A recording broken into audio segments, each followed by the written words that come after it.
राज्यातल्या द्राक्षांच्या निर्यातीचा यंदा विक्रम होणार। सरासरी पर्जन्यमान होऊन सुद्धा राज्यात भूजल पातळीत घट। पुणे विभागात यंदा हरभऱ्याचं उत्पादन वाढणार आणि दुग्धोत्पादन वाढण्यासाठी पशुसंवर्धन विभागातर्फे वंश सुधारणा कार्यक्रम। नमस्कार, आता पाहूयात सविस्तर वृत्त। युरोपातल्या देशांना द्राक्षाची निर्यात करण्याकडे शेतकऱ्यांचा कल दिवसेंदिवस वाढत आहे। त्यामुळे राज्यातली द्राक्ष यंदा मोठ्या प्रमाणावर साता समुद्रापार जाणार आहेत। द्राक्षांच्या निर्यातीसाठी यंदा बागायतदारांनी कृषी विभागाकडे नोंदणीचा विक्रम केला आहे। हा आकडा तब्बल 20,000पर्यंत जाण्याचा अंदाज आहे। ही नोंदणी वाढल्यामुळे यंदा द्राक्षाच्या निर्यातीचाही विक्रम होणार आहे। राज्यातून आतापर्यंत सुमारे 19,144 द्राक्ष बागायतदारांनी आपल्या द्राक्षाच्या बागांची नोंदणी केली आहे। निर्यातीसाठी नोंदणीमध्ये आंध्र प्रदेश खालोखाल महाराष्ट्राने क्रमांक लावला आहे। गेल्या वर्षीपेक्षा हा आकडा 1,379 नंबरने जास्त आहे। यातल्या 12,358 बागायतदारांनी नोंदणी प्रमाणपत्राचं नूतनीकरण केलं आहे, तर 6,786 बागायतदारांनी नव्याने नोंदणी केली आहे। नोंदणी आणि नूतनीकरण केलेल्या द्राक्ष बागायतदारांना नोंदणी प्रमाणपत्राच्या वाटपाचं नियोजन सुरू आहे। ती मिळाल्यानंतर राज्यातली द्राक्ष युरोपात जाण्यासाठी सज्ज होणार आहेत। राज्यात यंदा बहुतेक जिल्ह्यांमध्ये सरासरी पर्जन्यमान होऊन सुद्धा भूजल पातळी खालावत असल्याचे चित्र आहे। राज्यातील 19 जिल्ह्यातल्या 65 तालुक्यांमध्ये 1390 गावांमध्ये 100%पेक्षा जास्त पाऊस होऊन सुद्धा भूजल पातळी खालावली आहे। भूजल सर्वेक्षण आणि विकास यंत्रणेनं नुकत्याच केलेल्या पाहणीत ही वस्तुस्थिती समोर आली आहे। राज्यात 3,920 निरीक्षण विहिरींची भूजल सर्वेक्षण यंत्रणेकडून पाहणी करण्यात आली आहे। यंदा या यंत्रणेनं पहिल्यांदाच विहीर निहाय अहवाल तयार केला आहे। पाऊस समाधानकारक पडला असला तरी पाऊस प्रत्यक्ष पडण्याचे दिवस यंदा कमी झाले आहेत। त्यामुळे कमी कालावधीत जास्त पाऊस पडतो ते पाणी जास्त जमिनीत न मुरता वाहून जातं। त्यामुळे भूजल पातळीमध्ये फारसा फरक पडला नसल्याचं भूजल सर्वेक्षण आणि विकास यंत्रणेचं म्हणणं आहे। त्यामुळे पाण्याचं नियोजन आणि व्यवस्थापन करणं गरजेचं असून पिकांसाठी ठिबक सिंचनाचा अवलंब करून विहीर पुनर्भरण, वनीकरण, मृदसंधारणाची कामे करण्याची जरुरी आहे। पुणे विभागात हरभऱ्याच्या उत्पादनात यंदा वाढ होण्याचा अंदाज आहे। रब्बी हंगामात आतापर्यंत हरभऱ्याची सुमारे 1,12,000 हेक्टरवर म्हणजे सरासरी 57% पेरणी झाली आहे। त्यामुळे एकूण उत्पादन वाढेल असा अंदाज आहे। यंदा पुणे विभागात सरासरीपेक्षा अधिक पाऊस झाला तरी विभागात असलेल्या विहिरींच्या पाणी पातळीत मात्र म्हणावी तितकी वाढ झालेली नाही। त्यामुळे शेतकरी गहू, ऊस, रब्बी ज्वारी अशा जास्त पाण्यावर येणाऱ्या पिकांऐवजी कमी पाण्यावर येणाऱ्या हरभरा, करडई, मका अशा पिकांकडे वळत आहेत। राज्यात दुग्ध उत्पादन वाढण्यासाठी शासन दर्जेदार पशुधनावर भर देणार आहे। गाई म्हशींच्या संपूर्ण पिढीमध्येच सुधारणा घडावी यासाठी राज्याच्या पशुसंवर्धन विभागातर्फे वंश सुधारणा कार्यक्रम राबवण्यात येत आहे। या कार्यक्रमाअंतर्गत राज्यात 45,000 शेतकऱ्यांकडे असलेल्या देशी आणि संकरित 63,791 जनावरांची नोंदणी करण्यात आली आहे। या जनावरांमध्ये विशेष लक्ष केंद्रित करून पुढच्या 8 वर्षांमध्ये सुमारे 2.5 लाख दर्जेदार पिढ्या तयार केल्या जाणार आहेत।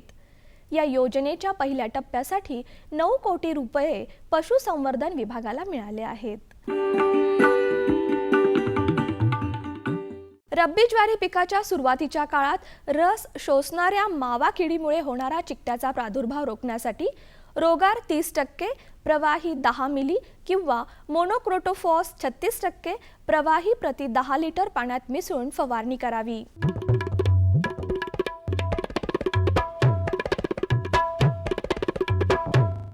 आता बघूया कराड कृषी उत्पन्न बाजार समितीचे काही बाजारभाव प्रति क्विंटलचे।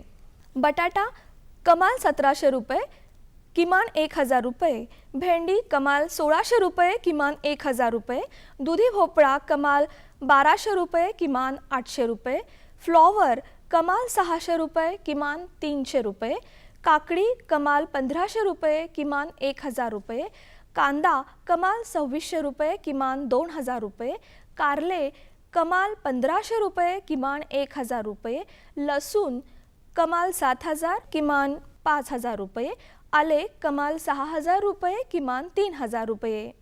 कृषी बाजारभाव विषयक अधिक माहितीसाठी www.agmarknet.nic.in किंवा www.msamb.com या संकेतस्थळाला भेट द्या.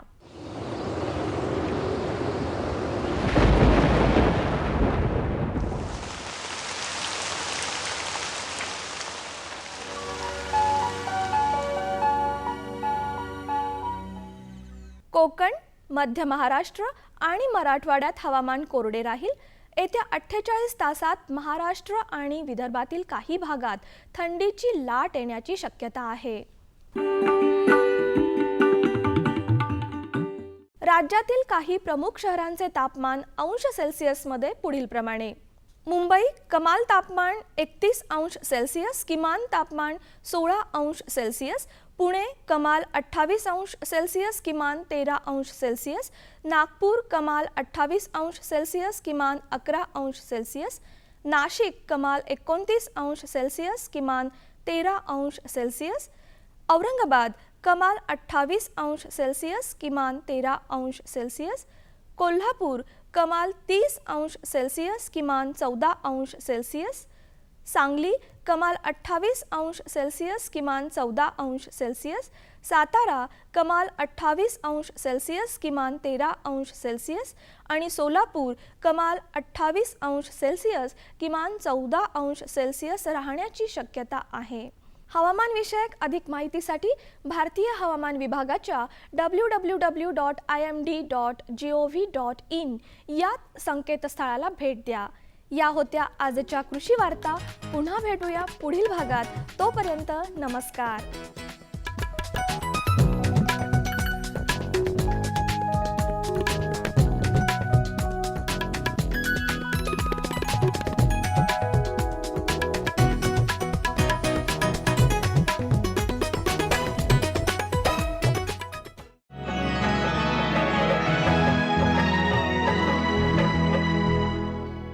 हे घे, आणखी सांग.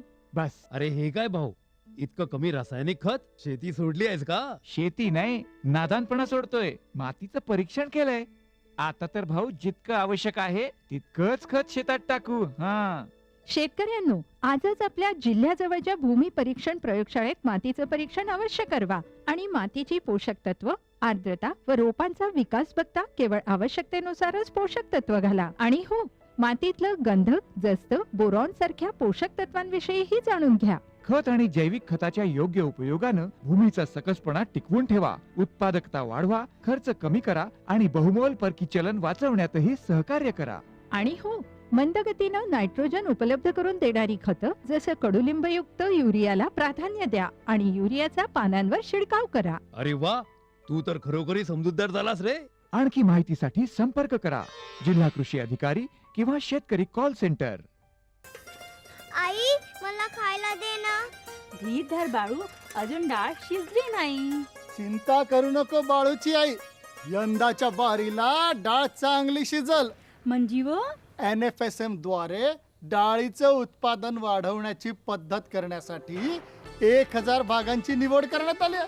आणि त्यामध्ये आपल्या भागाचा बी समावेश आहे. त्यांना आमचा काय फायदा हो? आपल्या 5 एकर शेतासाठी लागणारं खत आणि कीटनाशक याशिवाय मिनी किट बी भेटल. पर इतक्या डाळीचं करायचं काय? सरकारनं कडधान्याचं आधारभूत मूल्य खूप वाढवलं आहे आणि त्याच्या खरेदीची पुरी व्यवस्था केली आहे. त्यानं मिळकत बी वाढल. आमचा बाळू एक चांगल्या शाळेत जाऊन शेतीशास्त्रज्ञ बनल.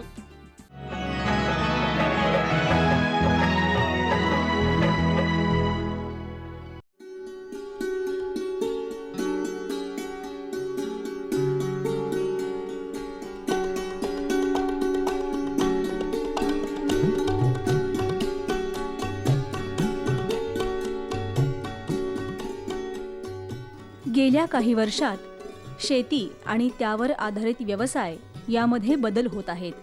पारंपरिक शेतीला अत्याधुनिक तंत्रज्ञान आणि संशोधनाची जोड मिळत आहे. त्यामुळं शेतीसह शेतकऱ्यांचं जीवनमान उंचावलं आहे. शेतीमधील प्रगत तंत्रज्ञान आणि नाविन्यपूर्ण संकल्पनांची शेतकऱ्यांना माहिती व्हावी या उद्देशानं कृषी मंत्रालयाच्या सहकार्यानं नुकतंच पुण्यातील पिंपरी इथं किसान हे कृषी प्रदर्शन भरवण्यात आलं. या प्रदर्शनाला सुमारे 1.5 लाख शेतकऱ्यांनी भेट दिली. त्यामुळं हे प्रदर्शन देशातील सर्वात मोठं कृषी प्रदर्शन ठरलं.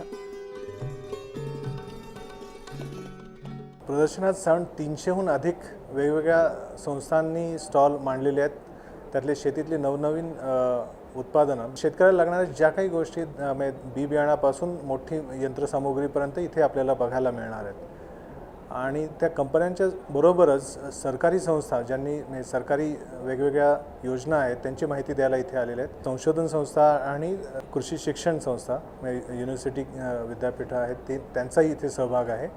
त्याच्यात शेतीत नवीन येऊ घातलेलं जे तंत्रज्ञान आहे त्याची ते ओळख करून इथे देतात. प्रदर्शनाची बाकी अजून वैशिष्ट्य म्हणजे इथे किसान मंच आहे जिथे शेतीतले नवीन वेगवेगळे उद्योग आहेत त्यांच्याबद्दलच्या फिल्म्स कंटिन्युअसली दाखवल्या जात आहेत.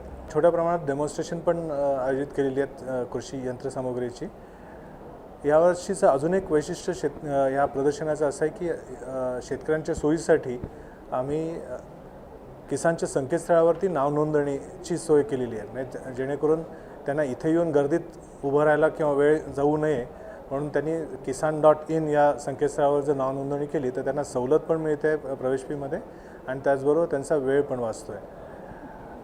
ह्या प्रदर्शनात यंदा गेले काही वर्षात वाढती गर्दी बघून यंदा प्रदर्शनाचा काळ 5 ऐवजी 7 दिवसाचा केलेला आहे. किसान प्रदर्शनाच्या भव्य प्रवेशद्वारावर भव्य लोगो शेतकऱ्यांचं सर्वप्रथम लक्ष वेधून घेत होते. शेतीविषयक विविध माहिती असणारी पुस्तकं स्वतंत्र स्टॉलवर प्रदर्शित करण्यात आली होती. शेतीमधील यांत्रिकीकरण किंवा नवी साधनं हे या प्रदर्शनाचं वैशिष्ट्य ठरलं. पाण्याचे पंप्स, फवारणी करण्याकरता वापरली जाणारी आधुनिक यंत्र यांची प्रात्यक्षिकं सादर करण्यात येत होती. कृषी पणन मंडळाच्या माध्यमातून शेतकऱ्यांसाठी विविध कर्ज आणि मदतीच्या योजना राबवण्यात येतात. त्याविषयीची माहिती शेतकऱ्यांनी पणन मंडळाच्या स्टॉलवर घेतली. पाण्याचा काटकसरीनं वापर करण्यासाठी शेततळ्याची संकल्पना शेतकऱ्यांना मान्य झाली आहे. या शेततळ्यासाठी कोणतं कापड वापरावं, त्याची रचना कशी असावी याची माहिती संस्थांकडून देण्यात येत होती. विद्यापीठ किंवा शासकीय पातळीवर होणाऱ्या बियाणांवरील संशोधनामुळं शेती उत्पादन वाढण्यास मदत झाली. त्यामुळं बी बियाणांसंदर्भात शेतकऱ्यांनी अनेक स्टॉलवर माहिती जाणून घेतली. पाण्यातून दिली जाणारी खतं आणि शेती औषधांचा वापर सध्या वाढला आहे. त्याची माहिती प्रदर्शनामध्ये देण्यात आली. द्राक्ष संशोधन केंद्र आणि राज्य पशुसंवर्धन विभाग यांनीही प्रदर्शनात शेतकऱ्यांना अनेक प्रकारची माहिती उपलब्ध करून दिली होती. शेतीसाठी भूगर्भातील पाणी हा मोठा स्रोत असतो. त्याचं संतुलन राखण्याकरता भूजल सर्वेक्षण विकास यंत्रणेकडून भूजलाचं निरीक्षण ठेवलं जातं. या विभागाच्या अहवालानुसार भूजल वापराचं नियोजन केलं जातं. त्याविषयीची महत्त्वाची माहिती शेतकऱ्यांना या प्रदर्शनात देण्यात आली. भूजल सर्वेक्षण विकास यंत्रणेमार्फत राज्यातील जो भूजल साठा आहे याची नियंत्रण किंवा पाणी पातळी जी आहे राज्यातील भूजलाची त्याचं मॉनिटरिंग केलं जातं. यासाठी राज्यामध्ये एकूण 3920 निरीक्षण विहिरी आहेत. या निरीक्षण विहिरीचं पावसाळ्यापूर्वी मे महिन्यामध्ये आणि पावसाळ्यानंतर ऑक्टोबर, जानेवारी आणि मार्च असे टोटल वर्षातून 4 वेळा पाणी पातळी मोजली जाते. आणि या निरीक्षण विहिरीच्या पाणी पातळी म्हणजेच भूजल पातळीच्या निरीक्षण नोंदीच्या आधारे संभाव्य पाणी टंचाई अहवाल प्रत्येक जिल्ह्याचा करण्यात येतो. आणि त्या पाणी टंचाईच्या अहवालाच्या आधारे आपल्याला पुढील वर्षासाठीचे भूजलाचे नियोजन करता येते. या व्यतिरिक्त भूजल विभागामार्फत शेतकऱ्यांसाठी विहिरी घेण्यासाठी स्थळ निश्चिती सर्वेक्षण केला जातो आणि ग्रामीण भागामध्ये जवळपास महाराष्ट्राचा 80% जास्त भागामध्ये भूजलाचं पाणी पिण्यासाठी वापरलं जातं. म्हणजे विहिरी, बोरवेल आणि झरे हेच पिण्याच्या पाण्याचे मूळ सोर्सेस आहेत आणि ह्या स्रोतांचं बळकटीकरण आपल्या विभागामार्फत करण्यात येतं. राष्ट्रीय ग्रामीण पेयजल कार्यक्रम हा केंद्र शासनाच्या अनुदानातून एक प्रोग्राम राबवला जातो भूजल सर्वेक्षण विकास यंत्रणेमार्फत. तर याच्यामध्ये 2 भाग आहेत, एक शाश्वत बळकटीकरण आणि व्याप्ती. शाश्वत बळकटीकरणामध्ये भूजलाचे जे सोर्स आहेत ते स्रोत बळकटीकरण शाश्वत करण्यासाठी वेगवेगळ्या उपाययोजना राबवण्यात येतात. त्यामध्ये विहीर खोलीकरण, विहिरीतील गाळ काढणे, विहिरीमध्ये आडव्या बोर घेणे किंवा उद्भवाजवळ नाल्यामध्ये सिमेंट बंधारा घेणे या उपाययोजना राबवण्यात येतात. याच व्यतिरिक्त jacket well, bore blasting, fracture seal cementation या अपारंपरिक उपाययोजना राबवण्यात येतात. या व्यतिरिक्त आदिवासी भागामध्ये किंवा जास्त डोंगराळ भागामध्ये जिथे पिण्याचे पाण्याचे उद्भव शाश्वत करू शकत नाही आपण, त्या ठिकाणी पावसाळ्यामध्ये पाणी जास्त अवेलेबल असतं, त्या ठिकाणी आपण पाऊस पाणी संकलन करतो आणि पाऊस पाणी पुनर्भरण किंवा भूजल पुनर्भरणाच्या पण उपाययोजना राबवण्यात येतात. विविध प्रकारची बियाणं आणि खतं एकाच वेळी पेरणी करण्याकरता एका कंपनीनं आधुनिक मशीन विकसित केलं आहे. त्यामुळं मजुरांची कमतरता असली तरी शेतकऱ्यांचं काम थांबणार नाही. हे मशीन एकदम चांगलं आहे शेतकऱ्यांसाठी. यामुळे बियाणांची बचत तसेच खत आणि बियाणे हे योग्य प्रमाणात पडून शेतकऱ्यांचा बियाणामुळे फायदा होतो आणि पेरणीमध्ये जे सुबक आंतर पद्धतीने यामुळे शेतकऱ्यांना अतिशय उत्पन्नातही फायदा झालेला आहे. दिवसामध्ये जर ट्रॅक्टर ऑपरेटेड असेल तर जवळपास 20-25 एकरच्या पुढूनसुद्धा पेरणी करू शकतो आणि जर ऑक्स ड्रिव्हन असेल तर 5 ते 6 एकरापर्यंत आपण पेरणी करू शकतो. अनेक बियाणांसाठी वेगवेगळ्या पद्धतीने पेरण्यासाठी आपल्याला अशा पद्धतीचे रोटर दिलेले आहेत. यामध्ये जवळपास 54 पद्धतीचे रोटर दिलेले आहेत कंपनीने सोबत. गहू, हरभरा यासाठी वेगवेगळे दिलेले आहेत आणि बारीक बियाणासाठी सुद्धा व्यवस्थित असे रोटर बनवून दिलेले आहेत कंपनीने. खत आणि बियाणं एकाच वेळेस पेरता येणं हे सगळ्यात महत्त्वाचं कारण कंपनीनं चांगलं केलेलं आहे.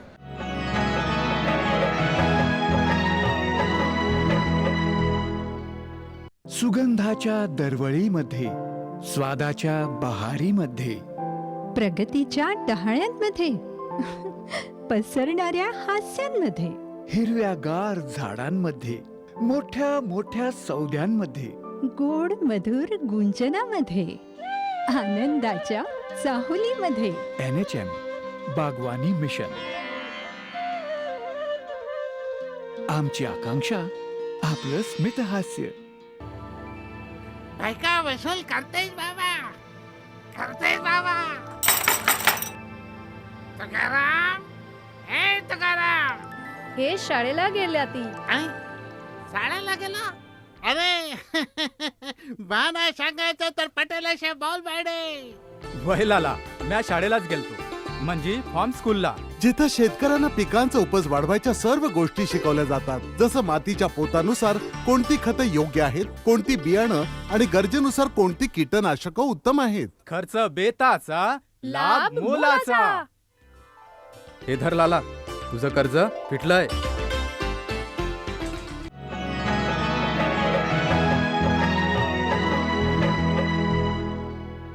शेतीमध्ये बी बियाणांबरोबरच विविध रोपं वापरून पिकं घेण्यात येतात.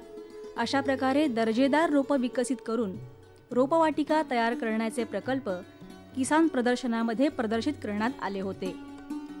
कीटकनाशकं, लहान JCB, गहू कापणी यंत्र, फवारणीकरता वापरले जाणारे ट्रॅक्टर यांची शेतकऱ्यांनी प्रात्यक्षिकांसह माहिती घेतली. जो आपला महाराष्ट्र हा जो ओळखला जातो हा अतिशय साखर कारखान्यासाठी ओळखला जातो. त्याकरता कंपनीने 4 फुटी सरीमध्ये चालणारा हा CS330 330 म्हणून हा 4 फुटी सरीमध्ये चालणारा शुगर केन हार्वेस्टर यामध्ये डिस्प्ले आहे. माझ्या मागं आपण बघू शकता. याची ताशी 22 ते 35 टनापर्यंत कॅपॅसिटी आहे आणि जो डिझेलचा यांचा आहे हे डिझेल जवळपास 22 ते 25 लिटर याला ताशी डिझेल लागतो. त्याचबरोबर कंपनीने ग्रेन हार्वेस्टर पण इथे आहे. हे ग्रेन हार्वेस्टर सोयाबीन, पल्सेस वगैरे याच्याकरता असते. प्लस यंदाच्या वर्षी कंपनीने डिक्स प्लाऊ हा जो डिक्स प्लाऊ पण इथं ठेवलेला आहे. ह्या डिक्स प्लाऊची रिव्हर्सिबल डिक्स प्लाऊ आहे. याची पण जी किंमत आहे ही जवळपास 1.5 लाखापर्यंत आहे. आणि यंदाच्या किसानमध्ये सर्व शेतकरी बांधवांकरता अतिशय मला आनंदाने सांगा वाटते की जॉन डियर कंपनीने 45 HP हा जो ट्रॅक्टर आहे याची जी MRP आहे ही 6,63,000 आहे. आणि त्यामध्ये कंपनीने किसानमध्ये जे शेतकरी बांधव आहेत किंवा अवघ्या महाराष्ट्रभर जे काही शेतकरी बांधव किसानमध्ये येऊ नाही शकलेत त्यांच्यापर्यंत हा निरोप पण आम्ही देऊ इच्छितो की त्यासोबत 45 HP सोबत एक रोटरी टिलरसुद्धा कंपनीने देण्याची घोषित केलेलं आहे. कृषी प्रदर्शनामुळं शेतकऱ्यांच्या ज्ञानात भर पडते. त्यामुळं माहिती आणि नव्या संकल्पनांची देवाणघेवाण होते. त्यामुळं अशी प्रदर्शनं महत्त्वाची ठरतात.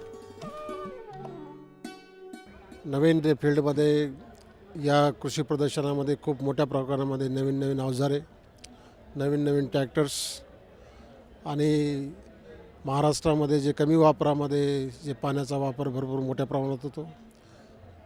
महाराष्ट्र हा एक असा प्रदेश आहे की सर्वात प्रथम जास्त ड्रीप वापरणारा हा प्रदेश आहे.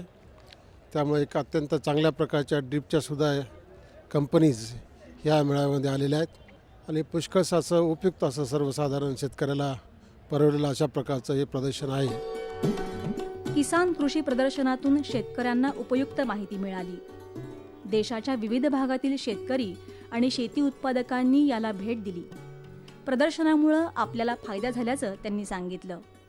हे कृषी प्रदर्शन बघण्याकरता आम्ही इथून पाठीमागं बरेचशे वेळा आलो, परंतु आता जे ह्या वेळेला जे प्रदर्शन भरलेलं आहे याच्यामध्ये बरंचसं नवीन नवीन टेक्नॉलॉजी आलेली आहे. नवीन नवीन मशिनरी विभाग आलेला आहे, नवीन नवीन अवजार आहेत, नवीन नवीन बियाणं खतं आहेत, औषधं आहेत, यंत्रसामुग्री आहे. तर याचा ही जी शेती आपण करतो या शेतीकरता चांगल्या प्रकारे उपयोग होतो. आमची डाळिंब शेती आहे, तर ह्या डाळिंब शेतीकरता आम्ही त्याचा उपयोग करणार. नवीन नवीन त्यांनी मीटर गेज पद्धती बसवलेली आहे, ॲटो पद्धत बसवलेली आहे, प्रेशर गेजर बसवलेले आहेत. तर डाळिंबाला पाणी देताना किती पाणी गेलं पाहिजे, एका ड्रिपर पाठीमागं किती पाणी पडलं पाहिजे, तर त्याचा आम्हाला फायदा निश्चितच होईल. यावर्षी पहिलंच वर्ष मी हे कृषी प्रदर्शन बघण्यासाठी आलो आणि बघून खूप आनंद झाला. एवढं भरपूर अशा टेक्निक, ठिबक व भरपूर शेती अवजारे माहीत पडले. आता नवीन नवीन आधुनिक व्हरायट्या सगळं बघायला भेटलं. त्या हिशोबाने मी नक्कीच हा माझ्या शेतीमध्ये चांगल्या आधुनिक पद्धतीनं याचा उपयोग करेन. आम्ही पिठाची गिरणी बघितली, त्याला पण ऑर्डर दिली पिठाच्या गिरणीला. बारकं छोटं ट्रॅक्टर असतंय का नाही त्याला पण आम्ही हे केला, 200 रुपये पावती फाडली त्याची. आणि ती पेरणी करायचं यंत्र असतं का नाही ते आम्ही सगळी बघितली. आम्ही त्याच्या शेतामध्ये अगोदर आता हाताने करत होतो, आता त्यांनी करणार आहेत. किसान प्रदर्शनामुळं शेतकऱ्यांना नव्या संकल्पना जाणून घेण्याची सुवर्ण संधी उपलब्ध झाली. अनेक शेतकऱ्यांनी या प्रदर्शनाचा लाभ घेतला. राज्याच्या किंवा देशाच्या एखाद्या कोपऱ्यात शेतीसारखं महत्त्वाचं कार्य करणारा शेतकरी या निमित्तानं नव्या संशोधनांशी जोडला गेला आणि त्याची मानसिकता व्यापक झाली. त्याचा त्यांना भविष्यात फायदा होईल यात शंका नाही.